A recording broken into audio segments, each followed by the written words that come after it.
야곱은 모태에서부터 형 에서와 함께 쌍둥이였죠.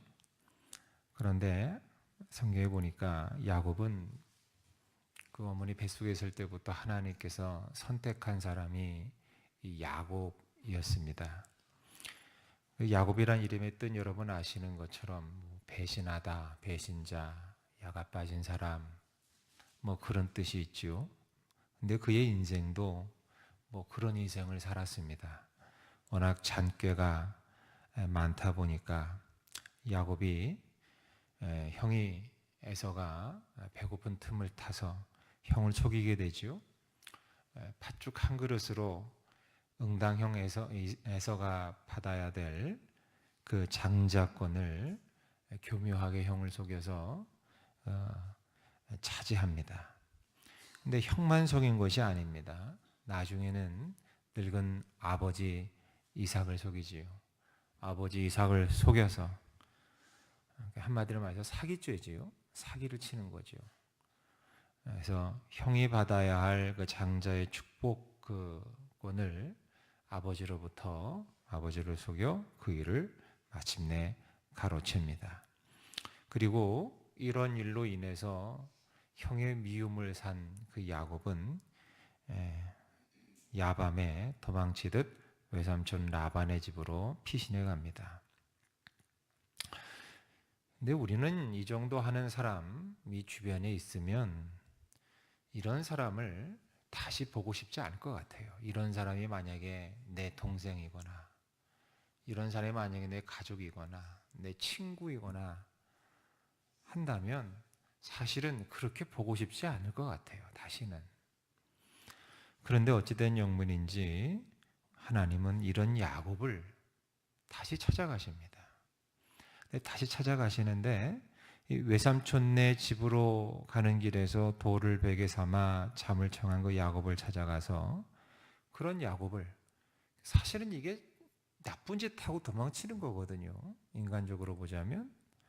그런데 그런 야곱에게 네가 누운 땅을 너와 네 자손에게 주겠다. 그렇게 약속하십니다.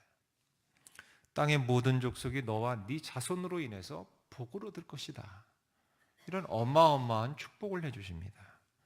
그러면서 방점을 찍는데 내가 너와 함께 있어서 네가 어디로 가든지 너와 함께 있을 것이다. 이런 약속까지 하십니다.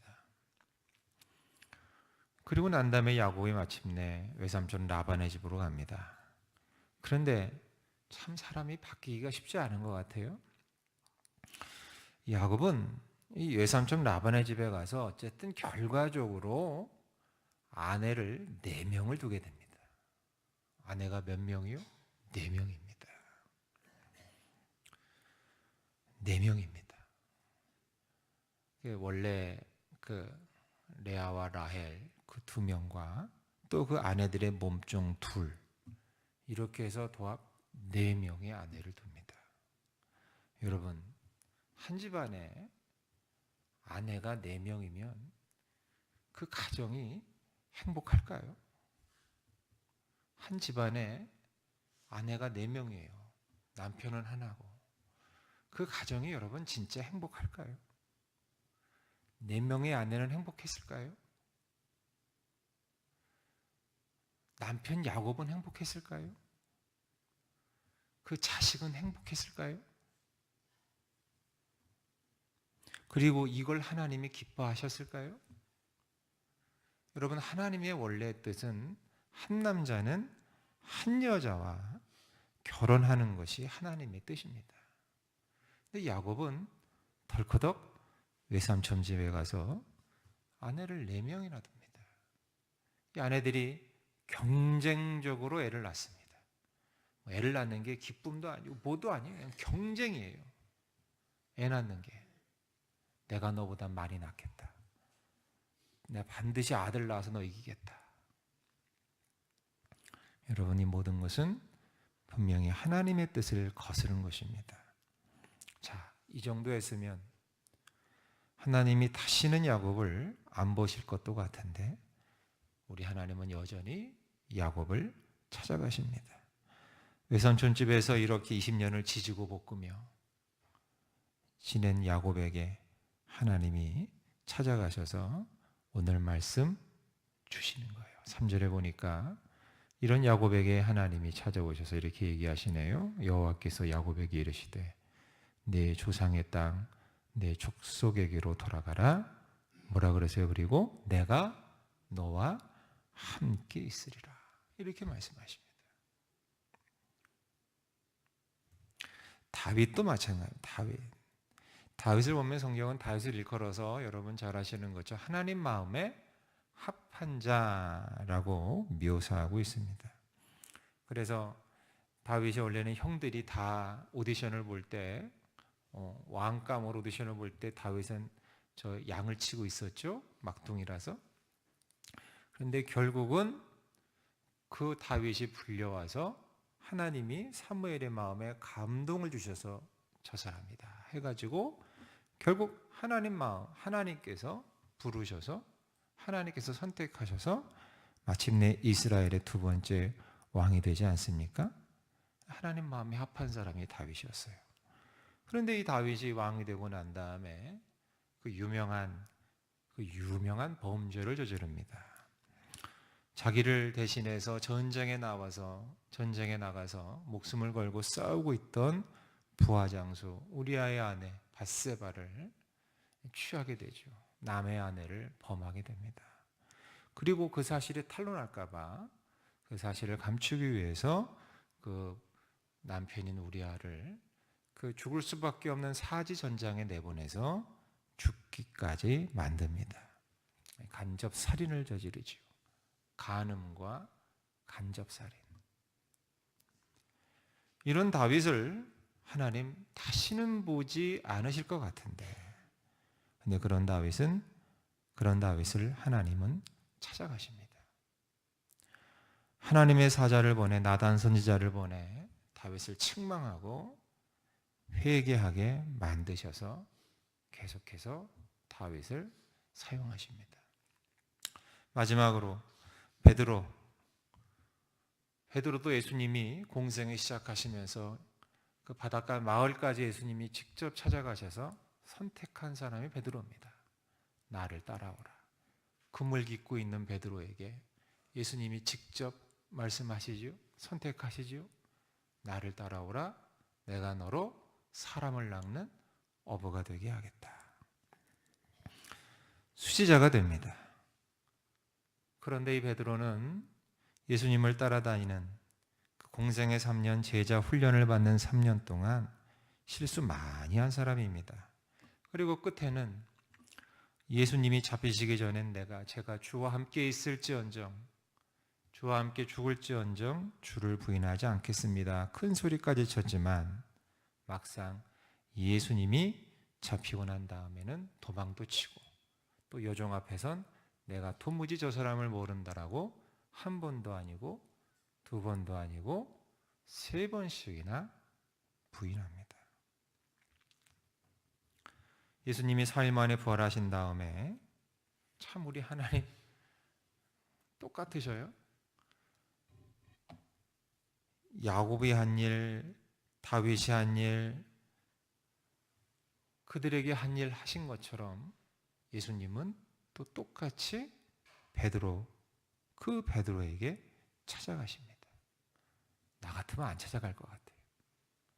인간적으로 그런 제자라고 할 수도 없죠. 무슨 제자가 그렇습니까? 그것도 수제자가. 그런데도 예수님은 그런 베드로를 찾아가셨습니다. 가서 야단도 안 치셨습니다. 그리고 너 왜 그랬냐? 묻지도 따지지도 않으셨습니다. 예수님은 베드로를 비롯한 제자들에게 뭐라고 말씀하십니까? 너희에게 평강이 있을지어다. 오히려. 그리고 이 베드로에게는 내 양을 먹이고 내 양을 치라고 오히려 자신의 사역을 부탁하시는 장면이 나옵니다. 제가 대표적인 몇 사람만 얘기했습니다. 더 들라면 더 들 수도 있겠습니다만 시간 관계상 더 못 들겠습니다. 그런데 이들의 공통점은 뭐냐? 하나님이 선택해서 하나님이 부르신 하나님의 사람들이었지만 넘어진 사람들이었습니다. 실수한 사람들이었습니다. 잘못한 사람들이었습니다. 그런데 하나님은 이들을 버리지 않으셨어요. 하나님은 이들을 절대 버리지 않으셨습니다. 그리고 하나님은 다시 찾아가셨습니다. 사람은 못 찾아갑니다. 사람 같으면 잘 못 찾아갈 것 같아요. 그런데 우리 하나님은 찾아가셨습니다. 그들을 찾아가서 때로는 책망도 하시고 때로는 위로도 하시면서 그들에게 다시 시작할 수 있는 은혜를 주셨습니다. 다시 시작할 수 있는 은혜. 그래서 이들은 넘어졌지만, 쓰러졌지만, 크게 범죄했지만 하나님께 다시 시작할 수 있는 기회를 얻은 사람들입니다.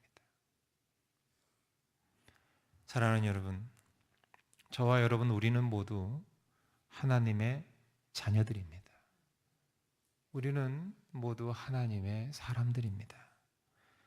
베드로가, 다윗이 하나님께 직접 선택받은 것처럼, 야곱이 복중에서부터 하나님께 선택받은 것처럼 하나님께서는 여러분 한 사람 한 사람을, 우리 한 사람 한 사람을 다 지명해서 이 자리까지 불러내신 거예요. 저와 여러분은 하나님의 사람들입니다. 저들처럼 말이죠. 그렇다면 우리에게도 이 은혜는 그대로 임합니다. 똑같이 임합니다.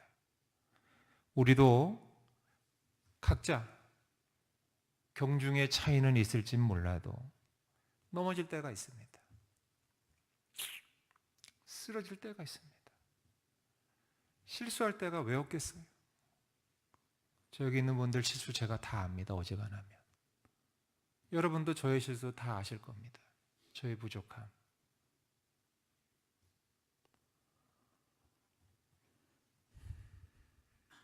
근데 중요한 사실은 그럼에도 불구하고 하나님은 똑같이 저와 여러분 우리도 버리지 않으시는 줄 믿습니다.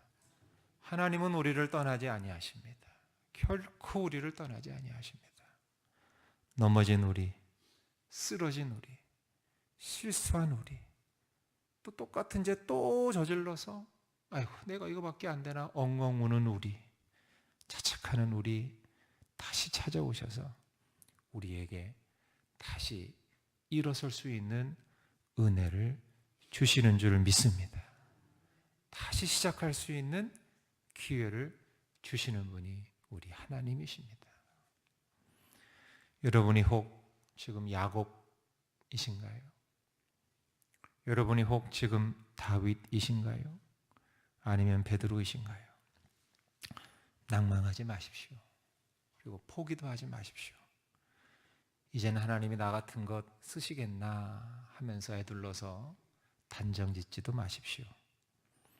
하나님은 다시 시작할 수 있는 은혜를 베푸시는 하나님이십니다. 왜요? 우리에게는 다시 시작할 수 있는 근거가 있어요. 쓰러지고 넘어지고 또 죄를 저질러도 다시 시작할 수 있는 근거가 있는데 그 근거가 뭐냐? 예수 그리스도의 피인 줄 믿습니다. 예수 그리스도의 보혈. 그 피로 우리의 모든 죄는 깨끗하게 씻어집니다. 마치 그런 죄를 지은 적이 없었던 것처럼 흔적도 없이 그 피는 우리의 모든 죄를 깨끗하게 지워버립니다. 그러면 우리는 다시 깨끗한 사람 되는 거예요. 누가 뭐라 그러든 세상 누가 뭐라 그러든 그 피로 우리는 깨끗한 사람이 되는 것이고 깨끗한 사람이 되면 그 사람 우리 하나님이 쓰실 수 있는 것입니다. 사랑하는 여러분, 힘내십시오. 그리고 다시 일어서십시오. 다시 시작하면 됩니다.